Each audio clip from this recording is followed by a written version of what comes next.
Hey, what's happening, everyone? Aaron Jackson here with the rotation report, and happy, Fed throwing out the inflation target day. Welcome to Weimar. Guess we're just going to let the inflation run rampant. But you know, tell you what, the sell the news did not work. At least not for any of the shit I'm trying to buy. I don't know how you guys feel about that, but all the AI stuff, nope. Actually, just continues made higher highs. We've got crypto ripping after hours. Very interesting stuff. But this AI rally, it's got me feeling like Isaac Newton. You catch some of these strongest stocks in the market, and then you're like, all right, I'm just going to scale out at a target, scale out some more at another target, do it again. And then you're out of the stock, and it's Bloom Energy, my example, up another 20% just in a couple days, just off of one upgrade. So that's fun shit. But let's get into it because everyone's wondering, like, okay, what the hell is going on with the rate cuts? Are they just abandoning the old inflation target? What's going on? Very interesting reaction in the day today was the dollar. Dollar bottomed right at the July low, and I've been talking about this dollar and international treasuries ETF BWX, because if you go into the emerged markets like your Europes and that type of stuff, okay, they got a pretty gnarly setup. Like, rates can spike in the emerged markets here. And that's completely mirrored the US dollar. So very interesting, big spot here in the dollar. Is it possible that it's just not welcome to Weimar? It's just actually, that's the low in the dollar. That might be the whole linchpin here, the whole key to the market. Very interesting stuff, is it not? And then if we look at some of the yields, you go into the US Treasury yields, like, okay, maybe the yields bounce, and that would create a little bit of weakness. And we're at some prior lows. This 4.65% or so has been a big level in the 30-year U.S. Treasury yield. So support around, went from down to positive on the day. Interesting stuff. You got the 5-year U.S. yield. No one talks about the 5-year yield. Damn, a lot of support around here in the mid lower threes, right? Okay, 2-year too, still kind of holding up this wedge, right? Kind of holding the April lows.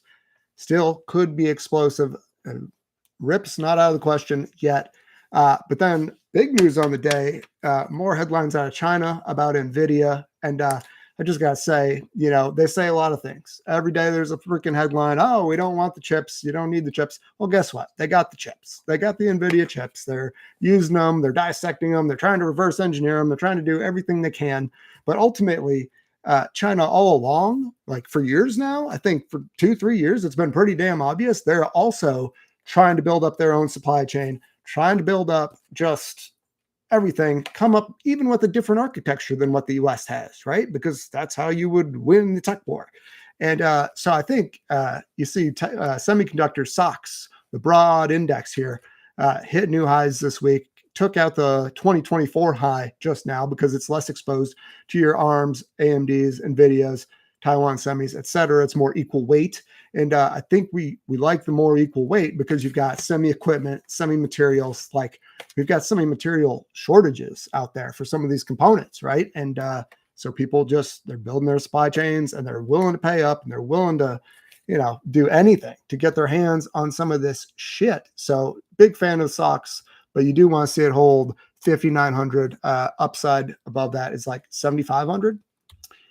And then, so interesting that before the news even hit today, there is a little bit of fear on the tape. What? A little bit. You can see, haven't had a spike in fear in a long time. And why would we, right? You're gonna have lower rates. Things are going to work out for the algos. Why do you need to have fear?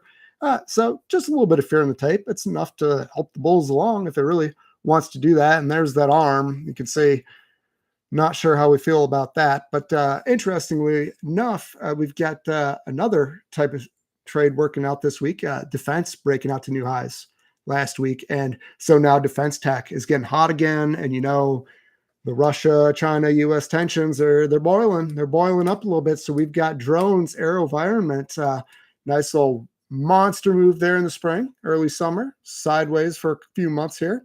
Now trying to pop the consolidation on top of the old highs. Damn, we know how aggressively some of these growth stocks can move.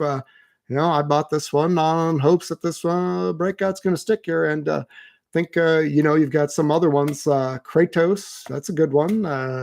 There's even some junk. Big Bear AI, which is, by the way, it's a defense tech name. Get over it. Get over it. It might be some scummy biotech to you or scummy AI to you, but it's, it's defense tech.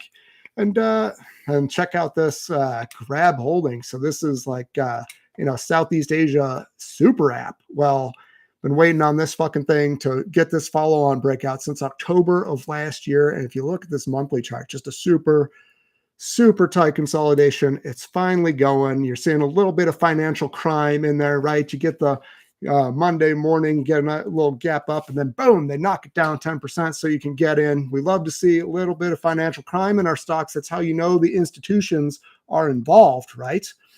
And back to NVIDIA here. Look at that. A little sell-off today. Didn't take out any key lows. Now you can say the trend might turn, and if we get a sell-off in stocks, sure. I mean, a lot of things are suggesting, hey, there is some risk in these large cap tech names. Like if there's an event in the market, it would be concentrated around them. We'll see. We'll see. Again, NVIDIA, very noisy. Still no major support taken out, but time will tell there. And then, my God, they tell us the damn consumer's so bad. And then there's consumer credit type stocks like UpFi right here. Kind of interesting consolidation. Could be a real interesting spec here if it just keeps working. Don't really know much about it, but just ran into this chart today and was like, holy shit.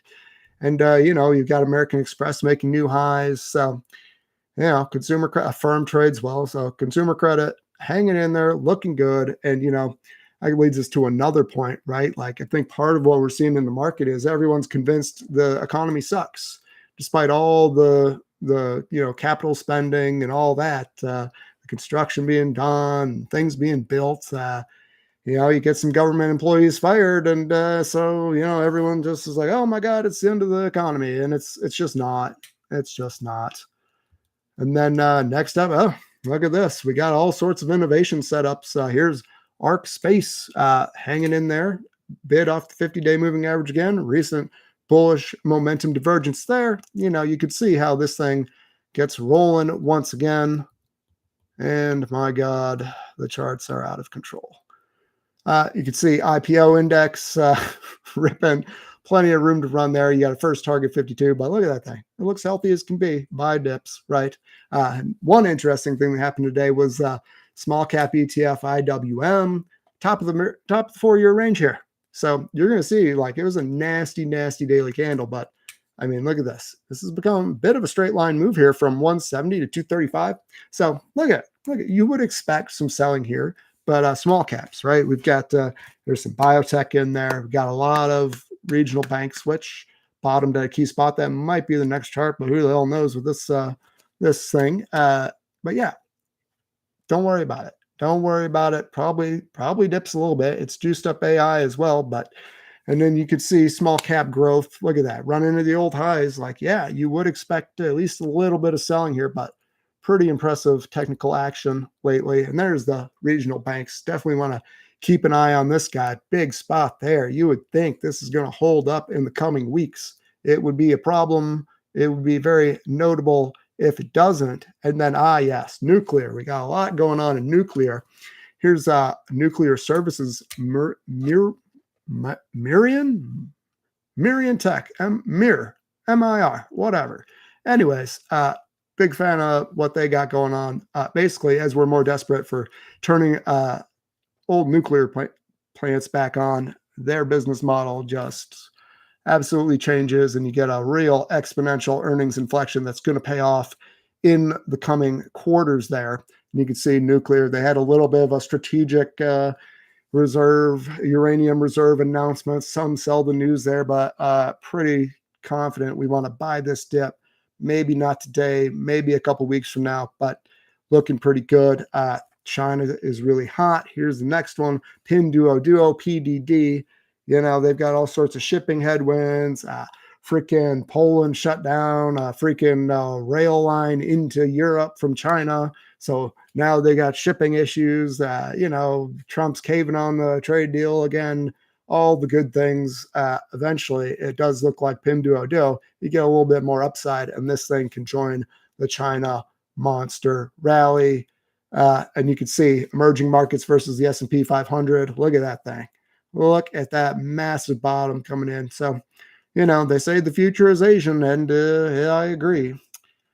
And yeah, and we make the joke about Weimar, Republic earlier, but let's be honest. Let's be honest. What was that? What does that look like? Right? Okay, the society's failing. It's slowly, just the purchasing power of the dollar is just going to erode and erode and erode. What does that look like? It looks like unhinged speculation everywhere, which we have some of that, but a lot of it, pretty tied to fundamentals at this point. But next up would be biotech. And for the first time in a decade, we've got biotech trying to break out versus NASDAQ 100. Yeah, is that the end of a lost decade in biotech? Man, I think so. I think so. But we'll see. We'll see. Big downtrend there. We'll want to see it hold up in the coming weeks and that speculation to turn up. And then finally, the last thing we want to hit on today is energy relative strength versus the S&P 500. Basically, this thing keeps dripping lower over the last few months, but the momentum's hanging in there. And again, it's just so many people are convinced that the economy is so screwed. So like, oh, everything's screwed. I got to buy the tech. I got to chase the AI, which is good. Great earnings growth in a lot of the tech and AI, and probably continues to work. But the question is like, okay, this becomes a problem if the market or the economy is just nowhere as bad as people say, and we get into earnings season in a few weeks here, and it's like, no, the economy is fine. And then people are like, oh shit, because what's happened is now oil and all the energies are basically oversold, and the people are positioned as though the economy is screwed, even though, not exactly when you've got AI stocks going up 100% a month, that's going to help the economy turn around a bit there.